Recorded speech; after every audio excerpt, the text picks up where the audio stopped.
Welcome back to the Vegalogue podcast Advocacy edition. I'm Alex Lashchuk. But I believe when we're investing in young people in horticulture, we're investing in our future.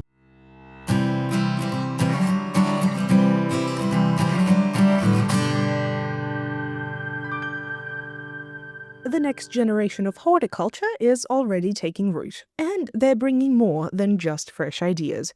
Across Australia, young leaders are stepping up with drive, creativity, and a genuine commitment to the land and the people who grow from it. They're proof that the industry's future isn't just something to worry about, it's something to look forward to. And if this is what the next wave of leadership looks like, horticulture is in very good hands. Joining me are three young industry voices who are helping shape that future.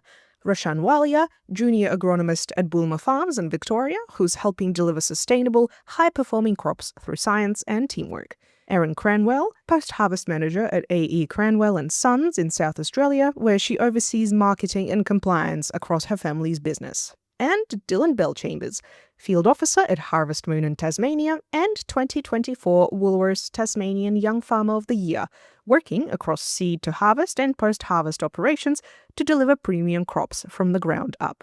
3 stories, 1 shared purpose: to keep Australia growing strong.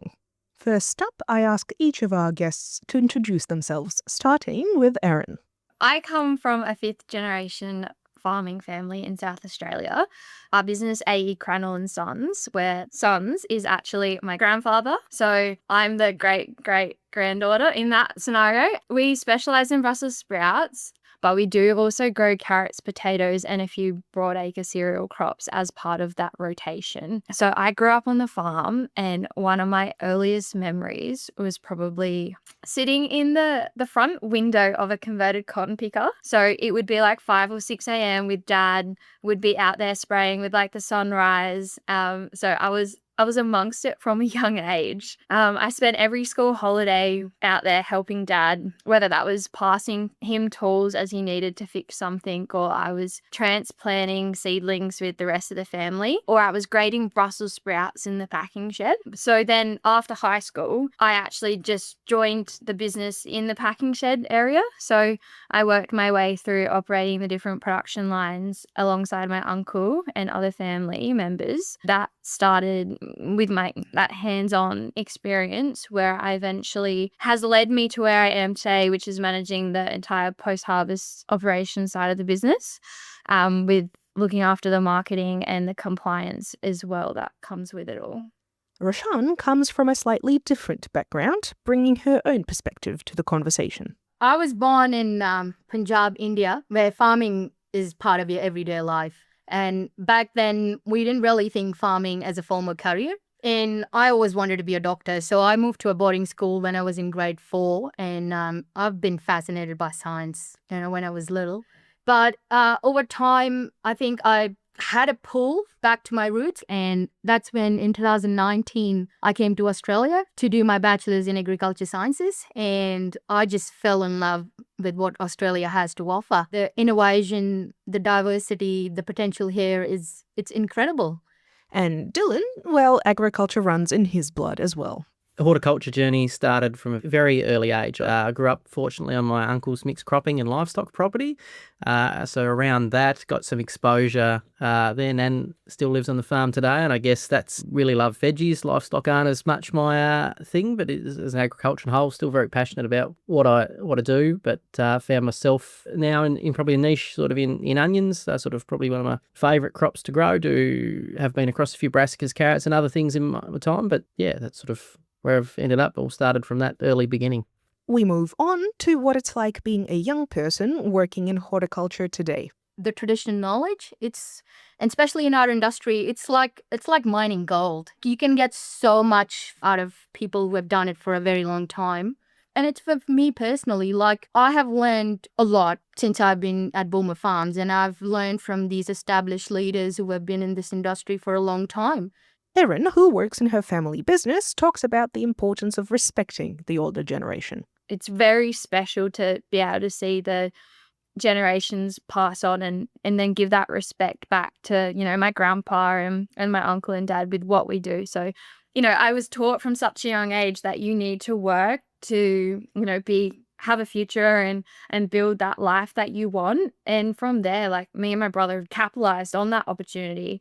We have been really lucky that the business that our dad and our uncle have made to what it is today was that there were roles for us to walk straight in full-time out of school.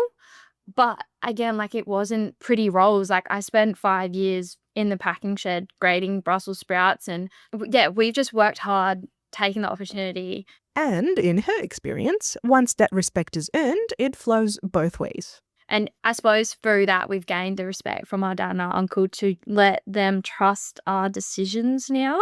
Next, I ask our guests about the role advocacy plays in the industry and why it matters. But one thing I think I've realized is that advocacy isn't just about big speeches and headlines. It's about making sure the people who are doing the groundwork get their voices heard. You know, along my journey, growing leaders and even seeing what Australian horticulture as a whole faces, I think the role of advocacy in this industry is to get these decisions informed by, you know, the beliefs of the people who are doing it on daily basis.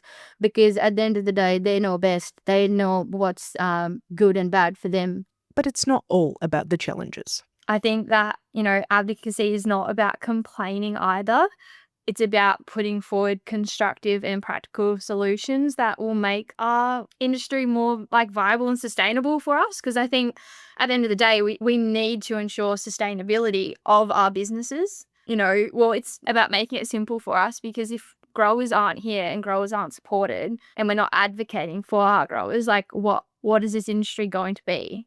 I ask what they see as the biggest advocacy issues facing horticulture right now. Within the business is definitely the compliance and the workforce piece. So I think there's just so much overcomplicated compliance where it's at the point where it's really hard for us to navigate it. You know, I spend a lot of my time dealing with what feels like, to be frank, bullshit that doesn't get me anywhere, and it takes my time off what actually matters the most around growing and selling our product. So yeah, that whole compliance piece is overcomplicated. It's hard to understand. I think there needs to be easier ways for growers to tackle those compliance pieces, whether that's more education for the grower or more assistance for the grower to access help to be able to navigate it all. But then on the workforce piece, I mean, it's really hard for us to find skilled labour as well. I suppose we've had to adopt a lot of new growing practices to try and streamline our labour force. But in turn, now we sort of need people that have a bit higher skill set, which is hard to get them interested in hort. Having said that, I think that what AUSVEG are doing with the careers in horticulture is very exciting, because even that's opening my eyes to helping explain some of those roles that we're looking for within our business. And I mean, we're starting to work with some high schools to get kids interested in these different areas, but that's the main one, is just trying to find people that are willing to just be skilled up in hort. For Dylan, it's food security, increasing vegetable consumption, and creating stronger career pathways. I think probably the biggest one is food security. It is our ability to produce food in a disrupted supply chain.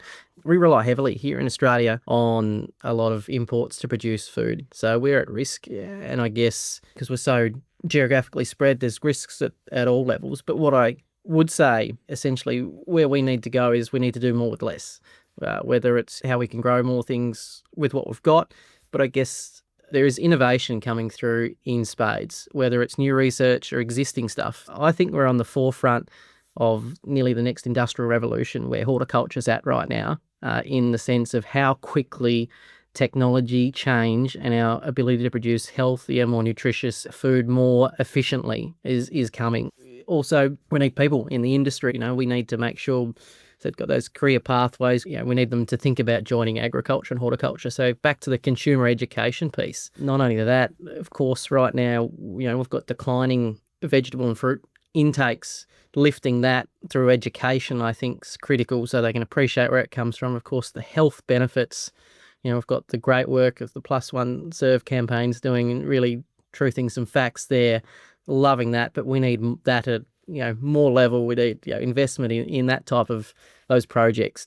Fundamentally, it comes back to that education and engagement with the public around fresh produce, so that we can also inspire people into careers, because we know, we've got statisticians, we've got business marketing, we've got sales, scientists. There is everything in agriculture. It's just not considered that way. But we know we've got to change that tune. So education on a whole, from increasing production, getting people excited about it. I couldn't think of a more exciting industry to work in, producing food every day. So Then we talk about the role young people play in shaping the industry's future. Coming out of growing leaders and working with people like my brother, we do really have such a passionate group of people in our industry that have many different skill sets to what the typical farmer might have, especially within that digital space.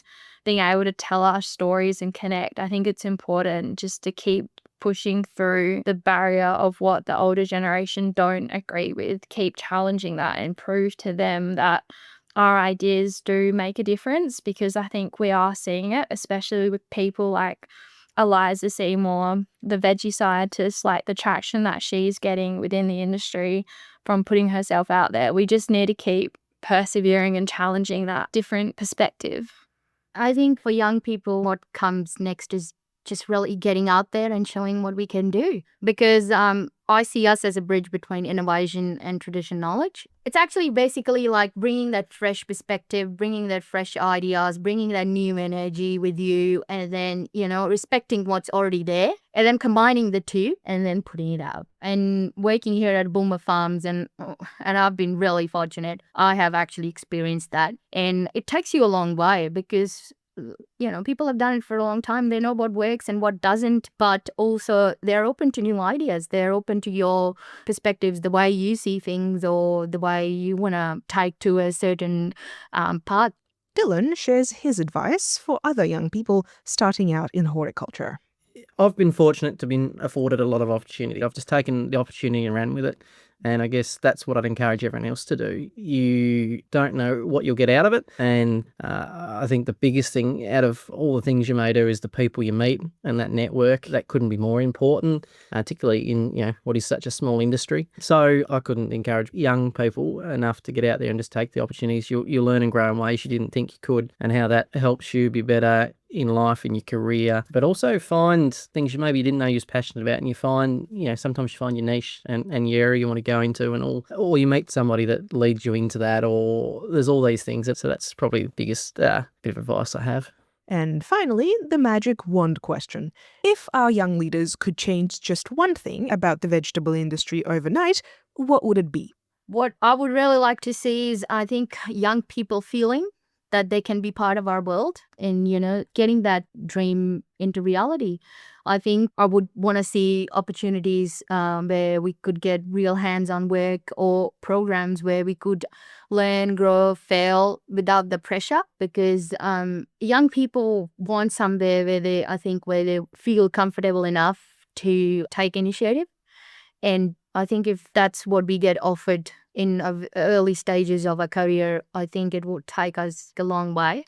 People connected to their food, not only for our careers, but for lifting production, the amount that's consumed, our story. If we could have that in every household of how food's grown, that would be it for me. It would probably be to try and close the gap between policy and reality. Often politicians and policymakers don't understand what it's like to be a grower. So imagine if they just all spent 1 week out on farm, experience the remoteness, the isolation, the seasonality of growing, the long hours, and all the pressures that we face as growers. I really think that you don't truly understand horticulture until you've lived it.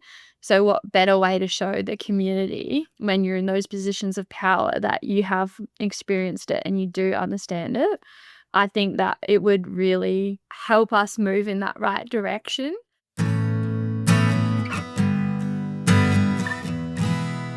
You've been listening to the Vegalogue podcast. Don't forget to subscribe and give the podcast a rating and review to help others find us. Vegalogue is produced by AUSVEG, the peak industry body for Australian vegetable, potato and onion growers. You can find more news and information from AUSVEG at ausveg.com.au, on our social media channels, or in the Australian Grower magazine. Thank you for listening.